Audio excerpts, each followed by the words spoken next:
Hola amigos. Todo está poniéndose en orden para que se conforme el gran escenario de la guerra nuclear. Ayer fue un día muy especial, porque entraron en escena algunos de los actores principales, y no defraudaron.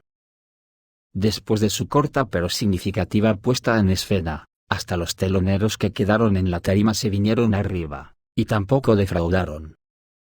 ¿Cómo será la cosa? Que hasta dicen que se celebró en Washington una sesión de psicoterapia colectiva para algunos ministros de varios países de la OTAN y la Unión Europea. Me imagino que esa sesión de psicoterapia tendría el fin de evitar que los palmeros no decaigan en su intensidad odiadora, ni que se les pase por la cabeza intentar desertar de la OTAN, salvo que quieran enfrentarse a una revolución de color en su país. Allí solo se permitirían consignas y gritos enloquecedores de la letanía del catecismo otaniano. Gritos como: destruiremos Rusia, derrocaremos a Putin, Ucrania va ganando, etc., harían de la estancia donde estaban una jaula de grillos. Dicen que su colega del gobierno alemán dijo que todo lo que sucede va mucho más allá de Ucrania, ya que Putin amenaza el orden de seguridad internacional, y que Putin es el tipo de persona que lleva al final lo que dice. Esta sesión de psicoterapia tiene solo una explicación: que Estados Unidos ha detectado flojera en las piernas de alguien, o cierta tendencia a la emancipación. Y Estados Unidos ve necesaria una supervisión estricta de Macron y Scholz. Washington debe controlar estrictamente París y Berlín, porque después de todo, sin supervisión de su parte, pueden comenzar a mejorar las relaciones con Moscú, y en contra de los deseos de sus colegas occidentales, según publica el New York Post. Se observa que solo unas horas después del final de la visita del presidente francés a los Estados Unidos, Emmanuel Macron anunció repentinamente que el futuro acuerdo de paz sobre Ucrania seguramente deberá incluir garantías occidentales de seguridad para Rusia, que debería convertirse en uno de sus elementos más importantes. El New York Post señala que el comentario de Macron supuestamente eleva las afirmaciones de los líderes rusos, de que Occidente está rodeando a Rusia, al nivel de los temores bien fundados del Báltico y otros países sobre la amenaza que la Rusia revisionista representa para su condición de Estado. Al mismo tiempo, subraya la edición estadounidense, el punto de vista de Macron tiene eco en toda Francia, que está impregnada de antiamericanismo. Se cree ampliamente en Francia que Estados Unidos se está beneficiando del conflicto mediante el suministro de armas y la venta de gasolina a precios inflados, señala el artículo. El New York Post tampoco está satisfecho con el estado de ánimo en Berlín, y se cita al canciller Olaf Scholz diciendo recientemente que podemos volver a un orden pacífico que ha funcionado, y hacerlo seguro y nuevamente si Rusia está dispuesta a regresar a ese orden pacífico. En el material de la edición estadounidense se informa que la falta de timidez entre los franceses y los alemanes es simplemente impactante. De hecho, un intento de expresar un punto de vista que es al menos ligeramente diferente de las declaraciones de Washington, solo puede llamarse un shock. ¿Pero qué dijeron Scholz y Macron? De todos modos, se aconseja al presidente francés y al canciller alemán que muestren humildad, y escuchen lo que dicen los líderes de los países bálticos y de Europa del Este. Estados Unidos sigue de cerca su comportamiento. Después de todo, si se les da a Macron y Scholz libertad de acción ilimitada sin supervisión estricta y enmiendas periódicas de Washington, esto significará el apaciguamiento de Rusia sobre las cabezas de los europeos del Este. Y las autoridades estadounidenses al mismo tiempo deberían apoyar a los políticos con visión de futuro y con perspectiva de Polonia y los países bálticos. Tela marinera como están las cabezas por Washington. ¿Pero qué pasó en realidad ayer para ser tan importante? Pues que la OTAN salió del armario híbrido, y entró en desinhibición absoluta gritando al mundo que están en guerra directa con Rusia. Así lo gritó al mundo Jens Stoltenberg, corriendo y enloquecido de alegría cuando le comunicó al mundo su salida del armario híbrido. Y anunció un posible enfrentamiento entre Rusia y la OTAN por Ucrania. El secretario general de la OTAN, Jens Stoltenberg, dijo que temía un posible enfrentamiento entre el bloque militar de la OTAN y Rusia y que la operación especial en Ucrania podría salirse de control. Lo anunció en una entrevista con la edición noruega de NRK. El secretario general de la Alianza señaló que Europa atraviesa un momento fatídico, y expresó el temor de que las hostilidades en Ucrania se conviertan en una gran guerra entre la OTAN y Rusia.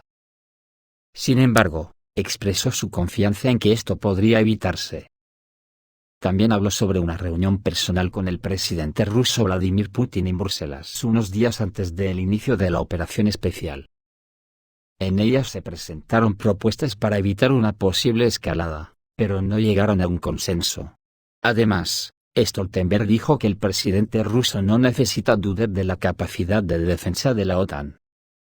¿Por qué lo diría?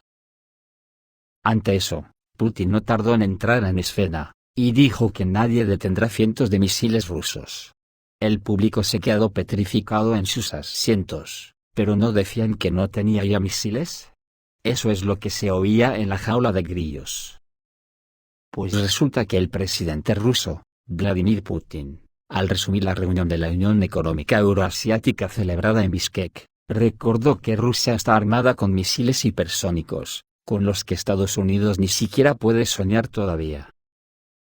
El líder ruso señaló que los ejercicios nucleares en la Federación Rusa se llevan a cabo regularmente y todos lo saben. Putin señaló que si el enemigo decide atacar, Rusia definitivamente se le adelantará y se dispararán cientos de misiles desde su territorio, que nadie puede interceptar.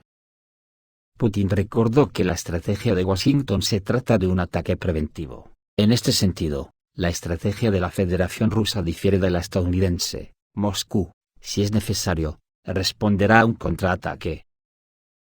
Nuestra estrategia formula una respuesta a un contraataque, aquí no hay secretos. Este es nuestro sistema de alerta temprana que detecta lanzamientos de misiles en dirección al territorio de la Federación Rusa. Entonces comienza la respuesta. Realizamos regularmente ejercicios de nuestras fuerzas nucleares. E informamos a nuestros socios sobre ellos. Tan pronto como recibiríamos la notificación de un ataque, cientos de nuestros misiles estarían en el aire desde nuestro lado. Es imposible interceptar cientos de misiles, dijo Putin. Menudo aviso a navegantes. Porque me imagino que se refería a los misiles estratégicos hipersónicos Vanguard entre otros, y habla de cientos. Así las cosas, hay que volver a la reunión de la terapia de grupo en la jaula de grillos, donde uno de los cánticos más escuchados y bien acompasados por Falsimedia, era el de Ucrania va ganando la guerra. Y yo por si acaso me puse a mamar de otras fuentes, y el resultado que me he encontrado es bastante antagónico al de la jaula de grillos, y esto es lo que me encontré. Parece que las Fuerzas Armadas de Ucrania están perdiendo la iniciativa a lo largo de toda la línea de contacto con las Fuerzas Armadas de la Federación Rusa. Según los rusos, en un futuro cercano serán expulsados de Artemovsk y Bakhmut. Y los eventos principales probablemente se desarrollen en enero. Ucrania ha perdido la iniciativa en la operación rusa en Ucrania y se esperan grandes eventos. El hecho de que las Fuerzas Armadas de la Federación Rusa tomaron la iniciativa, fue reconocido incluso por el asesor de la oficina del presidente Vladimir Zelensky, Alexei Arestovich, en el programa de Mark Feigin. Según él, sobre el terreno a lo largo de toda la línea del frente hay una fase de tal presión operacional táctica de las tropas rusas en todas las direcciones. En el frente de Donetsk especialmente, dijo Arestovich que las Fuerzas Armadas de Ucrania no avanzan por ningún lado. El canal de Telegram Resident, citando una fuente de la oficina del presidente ucraniano, dijo que el general Zaluzny informó a Zelensky sobre un posible cerco táctico de Artyomovsk, en Bakhmut. Las tropas rusas han aumentado la presión sobre la ciudad desde todos los lados, lo que complica la comunicación de las Fuerzas Armadas de Ucrania. Ahora el ejército ucraniano está sufriendo grandes pérdidas y el Estado Mayor se ve obligado a enviar cada vez más unidades nuevas para defender la ciudad, escribe Resident. Los canales ucranianos de Telegram confirman el avance de las Fuerzas Armadas de la Federación Rusa en dirección a Krasny Liman, Avdiivka y Mariinka. El canal de Telegram de la Brigada 93 de las Fuerzas Armadas de Ucrania escribe que el frente se ha levantado durante mucho tiempo. Las operaciones militares de las Fuerzas Armadas de Ucrania en la mayoría de las áreas en términos de escala y dinamismo, se han parecido durante mucho tiempo a un enfrentamiento de la DRG. El autor advierte que los ucranianos están sufriendo enormes pérdidas, y esto está plagado de desmoralización de la población. Artyomovsk será tomado esta semana. También los canales de Telegram rusos confirman que la iniciativa en la operación especial rusa ha pasado a las Fuerzas Armadas de la Federación Rusa, y probablemente se tomará Artyomovsk la próxima semana. Al noreste de la ciudad, las Fuerzas Armadas de la Federación Rusa ingresaron a Yakovlevka, un pueblo cerca de Soledar, ubicado en la carretera Lysychansk-Artyomovsk. Esto también pone en peligro a Soledar. Al mismo tiempo, el ejército ruso rodea Artyomovsk desde el sur, desde el lado de Experimentado y Kleshchevka, con acceso a Ivanovskoye, Krasnoe. Esta red vial se encuentra en la carretera Artyomovsk-Konstantinovka, a lo largo de la cual Kiev abastece a sus unidades en Artyomovsk. También parece que el ejército ruso ha tomado la gran isla Potenkin en Kherson, en la dirección de Kherson y en la desembocadura del Dnieper. Las fuerzas armadas rusas desembarcaron tropas en la isla Gran Potenkin.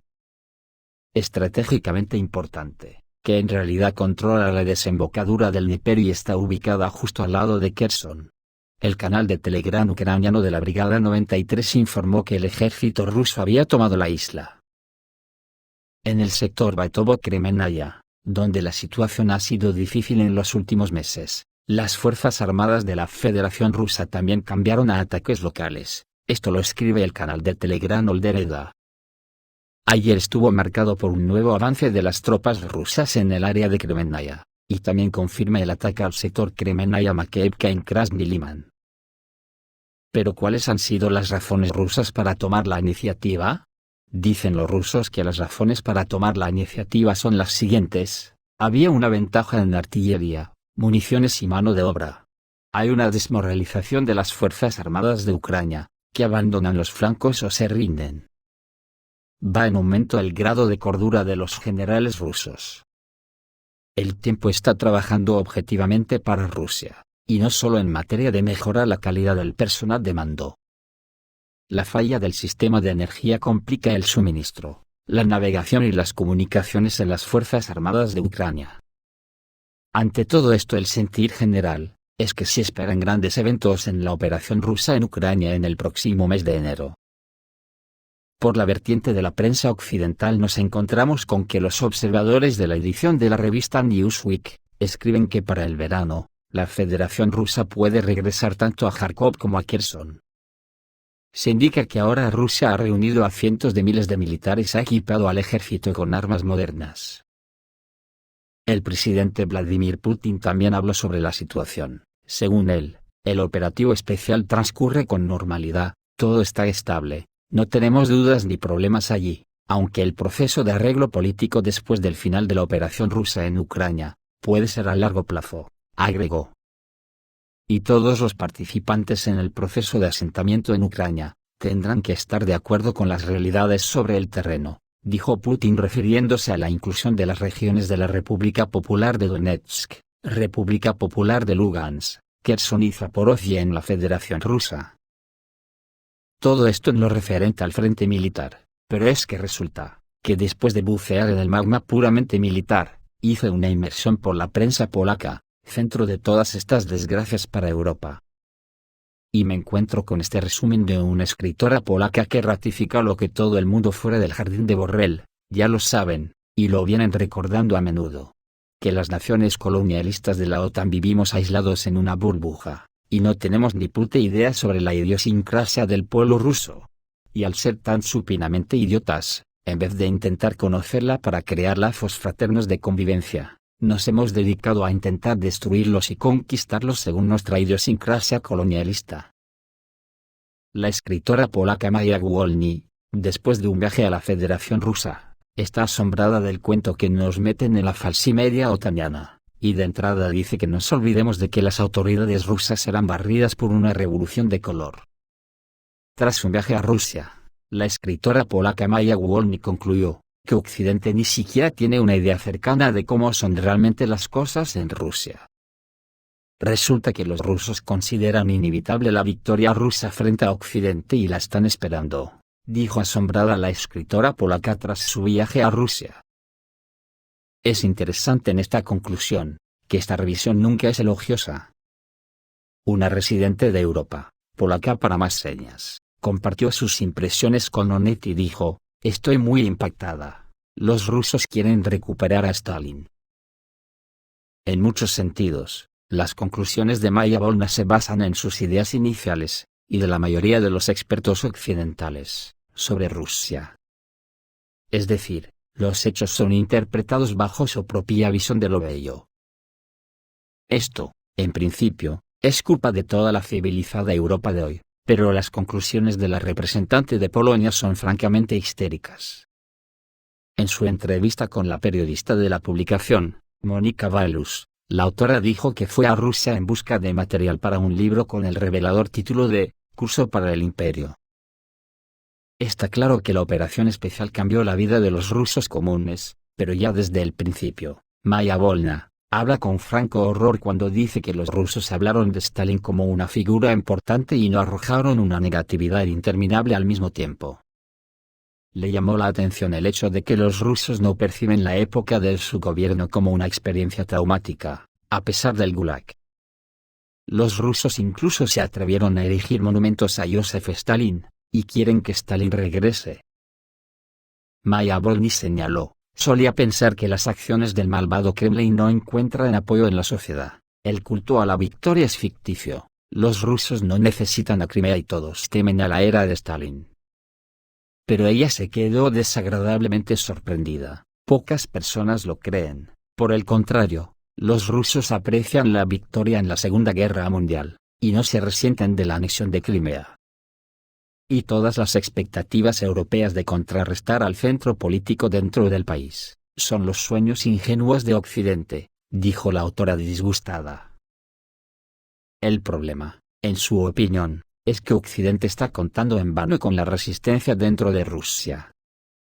Maya Volny señaló que en los informes de los medios occidentales esto se ilustraba con filas de rusos en las fronteras, y todos parecían estar al borde de un gran golpe. Pero el hecho de que en ese momento, Rusia les expidió una visa de entrada, no asignó agentes de la KGB y no interfirió en absoluto. La escritora lo consideró como una señal de que nuevamente, todo no es como pensamos, y en vano estamos usando nuestras normas mentales occidentales. A la intelectual polaca también le llaman la atención dos hechos. 1. Hay miles de inconformistas rusos que escaparon por la frontera de Upperlars y otros puntos de control. Y 2. Al mismo tiempo, hubo decenas de miles de personas en Rusia que fueron al frente para el nuevo orden mundial voluntariamente. Maya Volna también está entristecida por el hecho de que en Rusia no vio protestas ni sentimientos revolucionarios. Concluyó que el nivel de intimidación en el país está en un punto crítico, aunque admitió que aquellos que apoyan la política rusa se atreven a sentirse bien consigo mismos. Por lo que Maya Volna asegura que no hay posibilidad de que el fenómeno de la protesta se consolide y se convierta en una manifestación de 1 millón de personas en las calles de Moscú y arrase con las autoridades. Los rumores sobre una enfermedad supuestamente incurable en Vladimir Putin, según ella, resultan ser cuentos de hadas, que esperamos en vano en Occidente. Y además las sanciones casi no tuvieron efecto en la vida diaria de los rusos. Después de viajar por todo el país, la escritora vio que no hay motivos ni siquiera externos para esto. Ella escribe que contrariamente a los informes de la prensa europea, las sanciones han tenido poco efecto en la vida cotidiana de los rusos. Hay suficientes productos en las tiendas. Y sí, los precios han subido, pero dentro de los límites del crecimiento inflacionario global. Los rusos están acostumbrados a un estilo de gobierno rígido y no necesitan ningún valor democrático ni libertades, resumió la invitada polaca, y advirtió a Occidente contra las expectativas exageradas en este sentido. Sin embargo, incluso la directora de Inteligencia Nacional de Estados Unidos, Avril Haines, dijo durante un informe en el Instituto Reagan que es imposible cambiar el poder en Rusia, China e Irán a través de protestas. Pues ya ves con lo que nos desayunamos hoy, con la salida del armario híbrido de Jens Stoltenberg, y a la inmediata advertencia a la locura total de Occidente que Putin les ha comunicado blandiendo cientos de misiles hipersónicos.